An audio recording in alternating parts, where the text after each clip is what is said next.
Aliens Explored is a podcast exploring famous and obscure cases of UFO sightings, alien abductions and other strange events from both a believing and a sceptical perspective whilst keeping an open mind.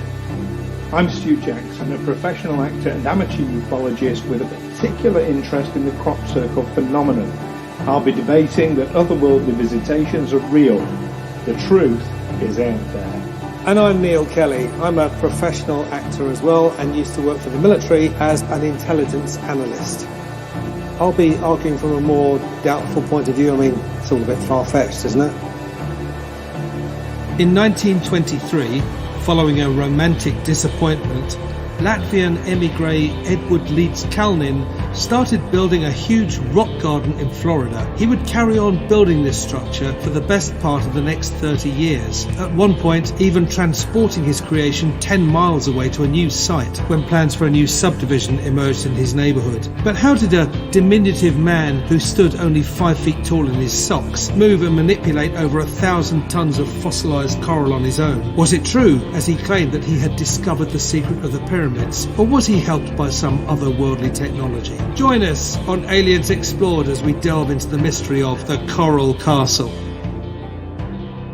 Hello listeners and welcome to another episode of Aliens Explored, your weekly look at this strange, mysterious UFOs, UAPs, aliens, weird things going on. I mean, we're definitely getting weird this week. I am one of your hosts, Stu Jackson.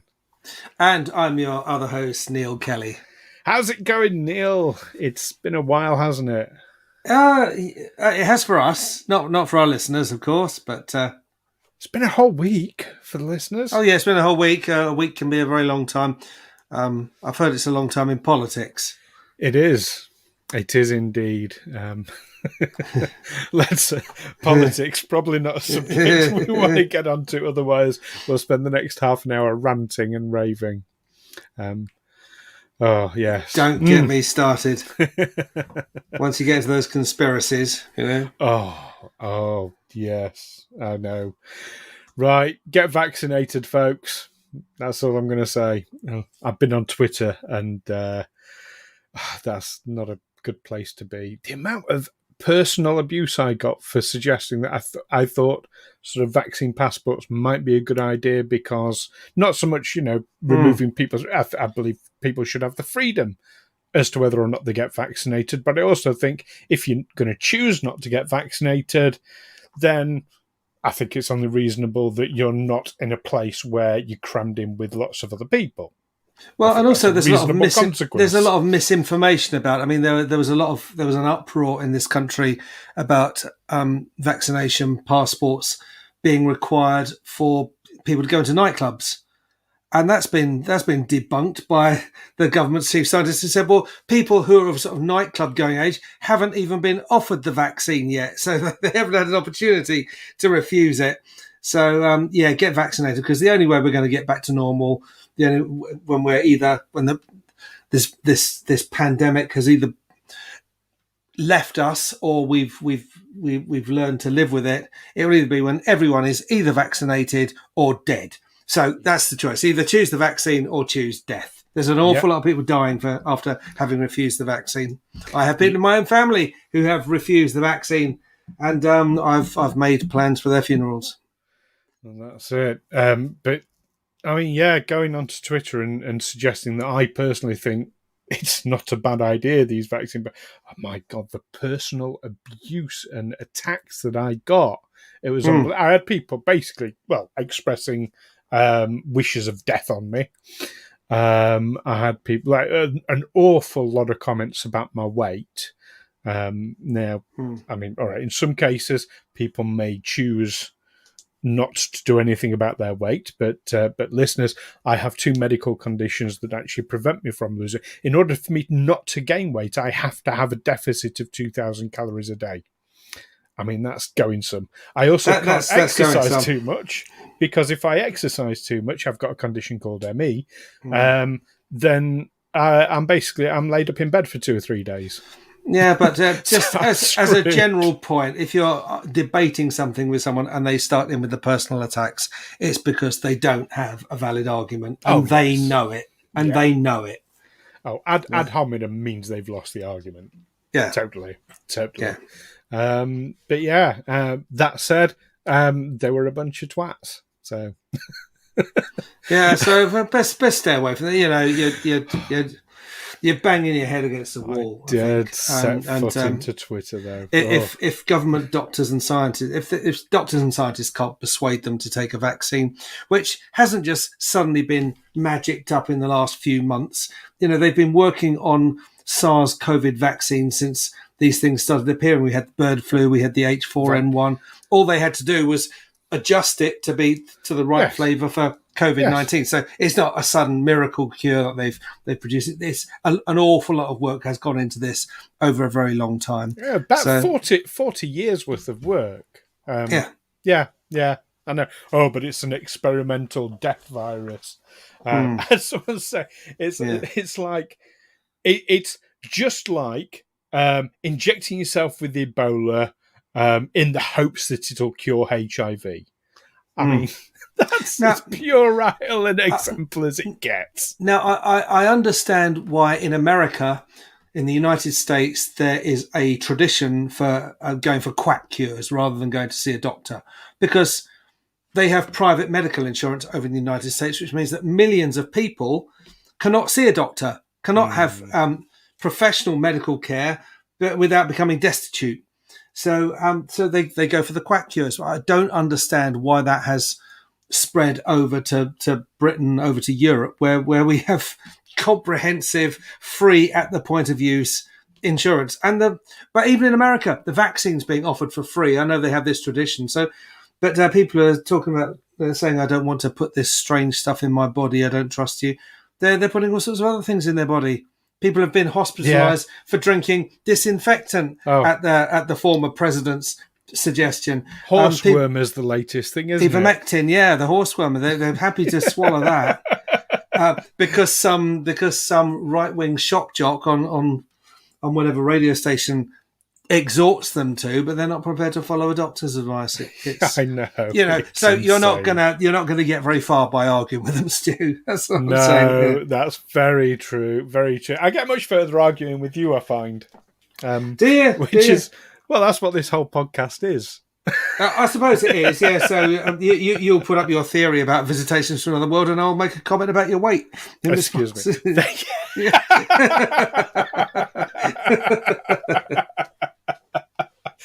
No, I was going to pull your theory about alien visitation, but anyway, no, that's how we are a little bit closer to home, although there is a purported strong UFO connection with today's subject. It's much closer to home, much more terrestrial today, isn't it, Neil? Well, it is, but often in talking about UFOs or UAPs, we talk about artifacts that they've perhaps left behind, starting with the Roswell crash, for one, things they didn't mean to leave behind. But yes, so this is something which has some sort of, which has a mystery behind it. I can hear the sigh in your voice as you say that, Neil. So, for the benefit of our listeners, we are talking today about the Coral Castle. And you asked me last week, Neil, where is the Coral Castle? And I could only answer, it's in America. I looked it up. Yeah, I looked it up. As did I. And it's actually on the South Dixie Highway in Miami, Florida. Yes. So it's a place that people can visit. It's been around for an awful long time. Well, it was built in the 1920s, wasn't it, by a Latvian immigrant named Edward Leedskalnin. Yeah, well, it was started in 1923. It took him till 1951 to complete. And he did it on its own.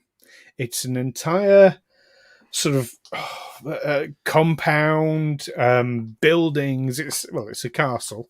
Well, it's a rock garden more than a castle, isn't it? I mean, it's a very, very big rock garden.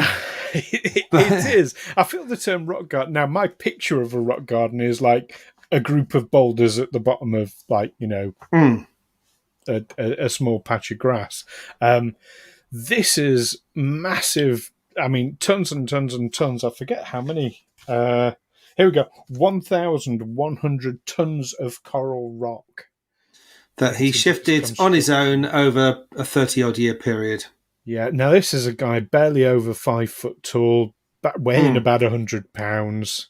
Did it without large machinery, without equipment that we're aware of. And this is where the mystery comes into it, is how he moved and manipulated these massive, massive blocks of rock. I mean, the walls alone. So he started construction of this thing, and he had to move it about 10 miles. And people can recall seeing it being moved along, being dragged along by his friend's truck. These blocks that were used to make the surrounding walls. Now, each of these were, I have to get this right, 8 foot tall by 4 foot wide and 3 foot thick. So each block weighed 5.8 tons on its own, and they moved these one at a time. But nobody knows, like they remember seeing it on the road, but nobody knows how he loaded it or unloaded it or got them upright or anything like that, because he did it on his own.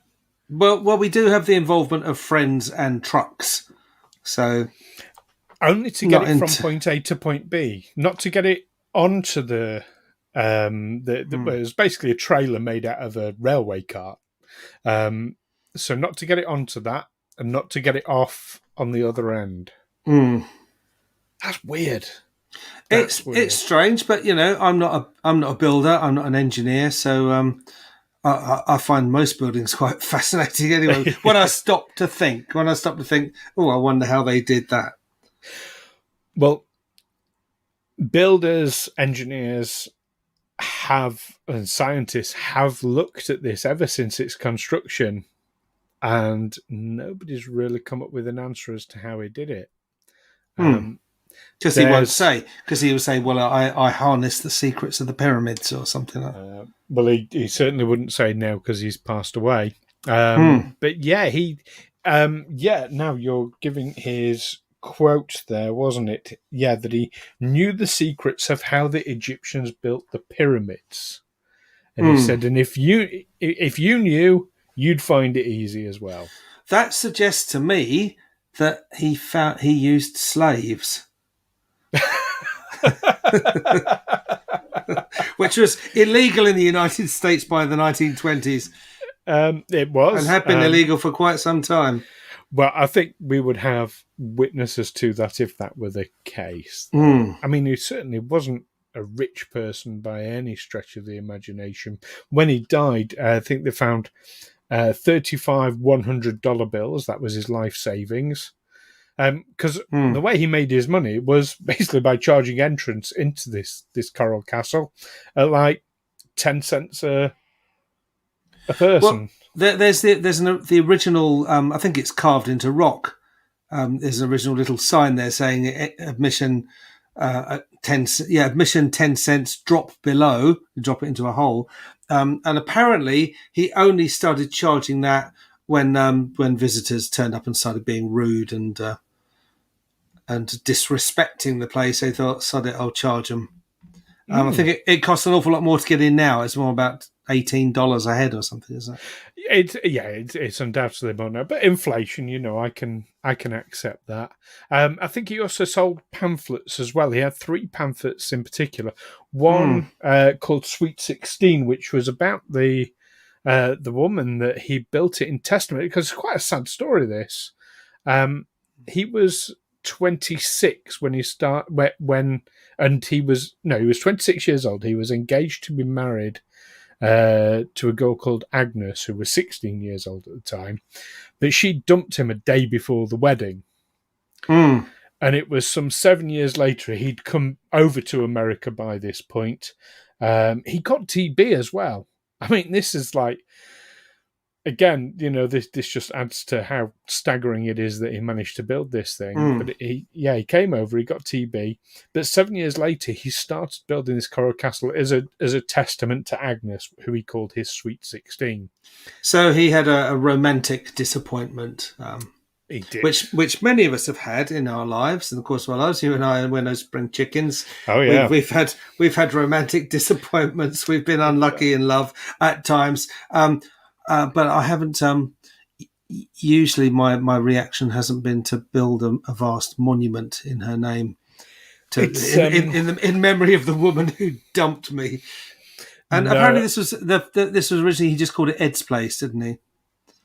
Well, if you're not going to marry me, I'm going to build a massive shrine to you. The first name I'd come across was Rockgate Park. Okay. I'd not heard about Ed's Place, but quite possibly. I can certainly see that. Yes, that was one of his pamphlets, was Sweet 16. There was another pamphlet on domestic and political views, because we all like to express our political views, don't we, Neil? Certainly when we have a captive audience. But the third pamphlet, and this is what I find quite interesting. The domestic and political views was the Sweet 16 one. He wrote another pamphlet on magnetic current, which I think is, could that have been some sort of clue or testament to how he built the coral castle, was looking at magnetic currents. And his third one was mineral, vegetable, and animal life, containing his belief on life cycles. You can still get them to this day, apparently in the gift shop. But yeah, so magnetic current. That I find quite interesting, because after he died, they found the remains of an AC current generator that he had built himself. No other tools, no other sort of mechanisms or anything like that. That we know of. That they've found. No, that's right. So yeah, it's really interesting. The only other thing he said, other than the secrets of the pyramids, was that he understood the laws of weight and leverage well. Now we all understand it's the Archimedes principle, isn't it, with the lever? You wouldn't want to go and visit a rock garden with towering piles of coral rock or fossilised coral weighing tons if it had been built by someone who didn't understand basic basic physics. Well, no, although he only had a 4th grade education. He wasn't, a classically well-educated person in that No, regard. but then... No, all right. Sorry, I was going to say no. I won't say it. Well, no, I mean, it could be self-educated, and I get that. But how can someone in the 20s with a relatively low level of intelligence do something that baffles engineers and scientists to this day? Well, not intelligence, but education. What he learned in school, and how much he learned in school. I think all of us, and probably most of our listeners, know an awful lot of stuff we weren't taught in school. We know it because we're interested in it. That's very true. You learn a foreign language because you end up in a foreign country, and you need to survive.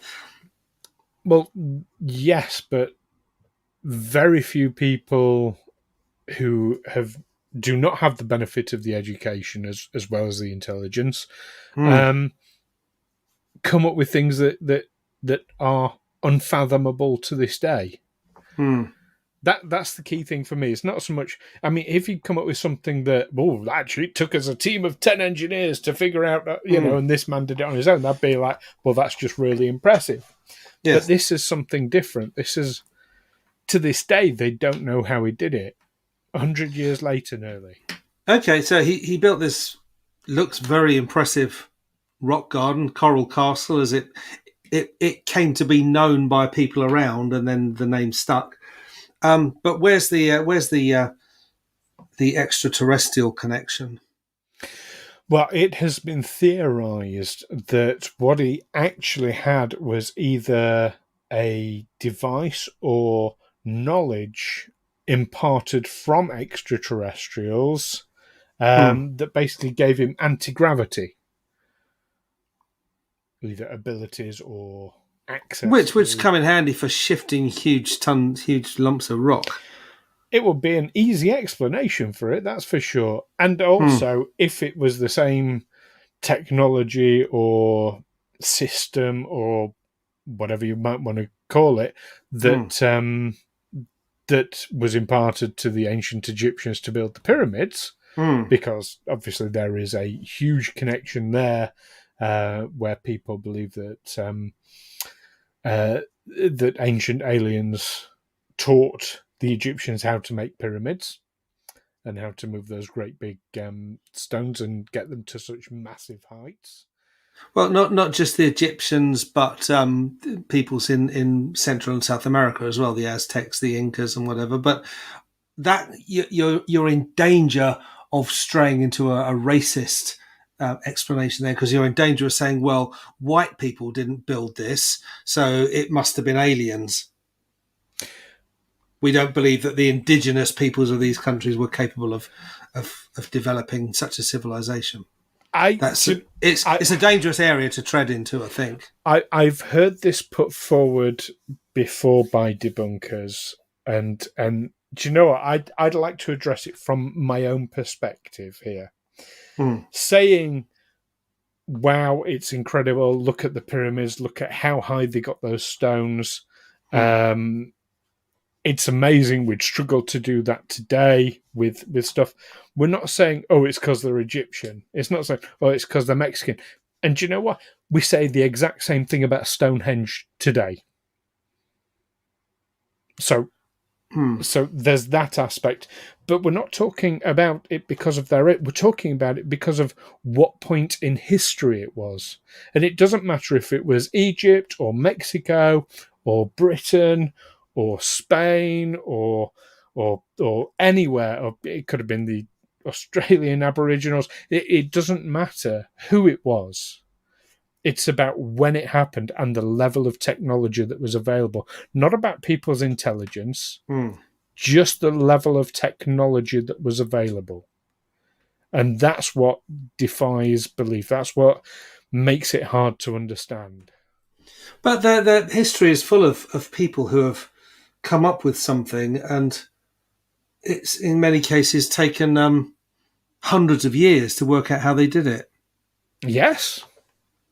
A classic was Fermat's last theorem, a mathematical theorem that he said, well, if you add two squared numbers together, or the square root of two squared numbers will sometimes be a whole number. So 3 squared plus 4 squared is 9 plus 16 equals 25. So the square root of that is 5. You get a whole number. 4 squared plus 5 squared is 16 plus 25, which is 41, which doesn't, which you get a decimal point. But what Fermat said was, whatever the number n, whatever your the multiplier, or the whatever your, if it's 2 to the power 2, if it's 2 to the plus 2 to the power 3, or 3 to the power 2 plus 4 to the power 2, that's squared. But he said that will never work with cubes. You will never get a whole number with cubes. And in fact, if what you're squaring it or cubing it or whatever the power to which you're multiplying that number is, if it's more than 2, then no matter what that number is, and no matter what number it's powered by, if it's added to another, you will never, ever, ever be able to get a whole number. Okay. And it's been proven that he was right. But it was only in the early 21st century, well, possibly the end of the 20th century, that was proven using supercomputers. Because how do they know that there isn't a number somewhere out there in the billions or trillions where actually, if you apply this power of maybe billions and trillions, that you will actually come back to a whole number. That what they can't work out is, how did he know? How did he ever know? Is it possible that he took a bit of a punt? It's possible, but I mean, happened to be right. It was never accepted as mathematical laws they have an even higher burden of proof than scientific laws. Scientific laws are regularly amended or disproven, but mathematical laws can't. I mean, our cities would collapse if the basic mathematics on which they were founded was found to be unsound, or there was somehow an exception to the rule somewhere. So it wasn't accepted. And it was only late 20th century, early 21st century where people said, actually, yeah, this is right. This is actually, we can actually accept that as a mathematical law. But he was in either the 16th century, I think it was 16th century. Yeah. And he just created mathematical puzzles as a hobby. Yeah. He and his friends would exchange them and try and work out what we've digressed quite a bit away. So to come back on the point, like I say, it's not a question of me questioning the intelligence of the ancient Egyptians or the Aztecs or of anyone. It's not about intelligence. It is purely about, it requires physical tools and equipment to do these things. So, I mean, taking Stonehenge as an example, these great big multi-ton blocks of stone will move something like 300 miles. Now, first of all, I mean, why? Yeah. How did they know where it was? How did they know where it needed to be? And how did they move it? And nobody has any answers for that to this day. Now, it might be that there's a perfectly simple, rational explanation out there waiting to be discovered. And it may be exactly the same with how they built the pyramids. It may be exactly the same with the Coral Castle. And I like to keep an open mind to that. But I also think until we know what the answer is, let's explore different. I mean, that's name of the show, Aliens Explored. Yeah, let's explore the potential. Let's explore the potential, because, if you say, how did we do this? There are mysteries in our ancient past, thousands of years old, and there are mysteries in our more recent past. Stuff we just don't know how they did it. And I suppose, you have various options that you can explore, and one of them could be extraterrestrials. Now, there's a particular thing with the Coral Castle, is that there is a carving in the rock of what looks like an alien grey. And he's put a couple of little, I think there's yellow stones in for eyes. Was this a tribute to the alien who came along and helped him? Or was it just that, like a sculptor will tell you, when you ask them, how did you get the idea to turn this massive lump of rock into this figure of whatever it is, of a chicken or a naked woman? And the sculptor would usually say, well, I just saw the form in the rocks. All I did was chip away all the bits that don't belong to the chicken. All the unwanted parts, yeah. All the unwanted parts. And what's left is the vision that I saw. And it could be that he just saw something in the rock and thought, I can just sort of shave away a couple of little bits, and you've got a funny little face there. Which, of course, in later years, people said, that looks like our idea of an extraterrestrial visitor. It's also, there's a particular name for it, and I can never remember the name, but there's a thing about us seeing faces in things that aren't necessarily meant to be faces. Because our brains are designed to seek out patterns. Yes. That's where conspiracy theories come from. You can't just say, well, this is unrelated, this happened and then this happened. No, there's got to be a connection somewhere. That's why they saw the fact that some conspiracies do happen. Conspiracies do happen. We're undoubtedly on the receiving end of a few of them right as we speak. But there was the face on Mars, yes, which was seen in 1976. When they got a bit closer and able to look at it with better optics, they could see how the illusion was created, but it wasn't a face. And we tend to do that. I have this thing. I often, it's not quite hallucinating, but I do see shapes round about dusk as the light's drawing in, and because in daylight your eyes perceive objects mainly through their colour, and then that you use different cells in your eyes when it gets dark to discern things more by shape. Well, it's in that sort of crossover period as one set of cells is winding down and one set of cells is just firing up, that I start to imagine I've seen odd things. Okay. And I'm sure I'm not the only one. I'm not the only one who sees ghosts like that. It's that witches in the trees. That and your tea time LSD. That and my tea time LSD. Yeah, that's okay. Well, let's kind of wind up our thoughts on Coral Castle then. So the usual question, and I'm going to open this up beyond the whole extraterrestrial thing. Neil, do you think that Coral Castle was created with the use of otherworldly intervention? Although I would have to say, well, that's I can't rule that out as a possibility. Like anyone else, I don't know how this guy built the coral castle. I don't know how he transported such large chunks of fossilised coral to build this thing. So I don't know. So I'm going to say I'm not going to rule out some sort of magic or some sort of extra otherworldly intervention, but I don't think that's the likely source. I think it's an amazing thing he's done. We should be amazed by it. I would like to go there and be amazed by it. It's on my bucket list now. But for now, I'm just going to say, well, no, I'll keep the extraterrestrial explanation in the back pocket. That's good to hear it saying, but because am I right in thinking you hadn't heard of it before? I hadn't. We said we were going to talk about it, and I've been to Florida, but I went, more than 20 years ago with my girlfriend and my 13-year-old daughter. So it was more about going to theme parks than anything else. Right. I mean, it existed then, obviously. It existed, yeah. But and of course we were just in Orlando, so we didn't really, Okay. Oh, you saw the mouse. Yes. Chasing the mouse. Yeah. Okay. I'm just one of these things. When I go to a foreign country, I tend not to range too far because you risk missing all sorts of things that are close to home. If you go to a strange city you've never been to before, why do you want to book a day trip to another city that you haven't got enough time to see this one city that you're in? So very true. Very true.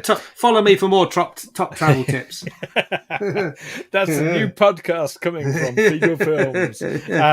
Well, for my for what it's worth, from my point of view, I do think I find his cryptic comments about the knowledge of the pharaohs and leverage. I find that interesting. I find it evasive and interesting. I think finding parts of this AC generator that he built himself really strange. I find the fact that he's put a pamphlet out about magnetic current really interesting. And to me, these have all got to be connected. Well, I wouldn't be surprised if this is knowledge that has come from an otherworldly source. Ultimately, I would be surprised. I think. Yeah, I think there's a difference between us is the extent to which we'd be surprised. I think if ever we do find what caused it, I think we're going to end up with a bit of a smoking gun. That's my thoughts. But what do you think, listeners? Had you ever heard of the Coral Castle before? If not, what do you think of it now? I mean, if you had heard of it before, what do you think of it now? Is it indeed some sort of otherworldly inspired creation, or is it just very down to earth, very terrestrial, and just Edward was a bit of a genius, unappreciated in his time? Do message in and let us know. You can let us know via the usual means. We're on Twitter, getting political sometimes. We're on Facebook, and of course you can email us aliensexplored@gmail.com. And while you're at it, don't forget to leave us a quick review wherever you listen to your podcast, because that really does help a lot of podcasts like ours to find new listeners and for new listeners to find us. So it's always very appreciated. Now, Neil, next week, do you know what? I mean, you and I were both professional actors. Mm-hmm. we're going to be interviewing another professional actor. a rather more successful professional actor than ourselves. Oh, don't say that. I've worked with the guy. But no, and look at him now. Look how far he's come from those dark days. He's overcome that disadvantage of having worked with me. Is this what you're saying? Oh, dear me. So this was the last episode of Aliens Explode. No, I'm kidding. But yes, next week we have the star of the Discovery Plus documentary, Roswell, The Final Verdict, coming in to talk to us about his role. He recreated one of the senior people involved in the Roswell mystery for the documentary. So he'll be going in to talk to us about that. That is Marcus Churchill. I can't wait to grill him about all of that. Very exciting. Politely ask him. No, I know him. I can grill him. Really? No. It's going to be fun. We're going to have a really good chat. Really looking forward to it. So you don't want to miss that one, listeners. So, in the meantime, keep watching out for all sorts of otherworldly technologies or maybe ways of doing things that nobody's thought of yet. And, of course, the skies. Take care for now. Yeah, catch you next time. Bye. Bye. Aliens Explored is a Figo Films production in association with Juicy Falls. Music by Darren Mafucci and editing by Stu Jackson. Find us on Twitter and Facebook by searching Aliens Explored or visit aliensexplored.com.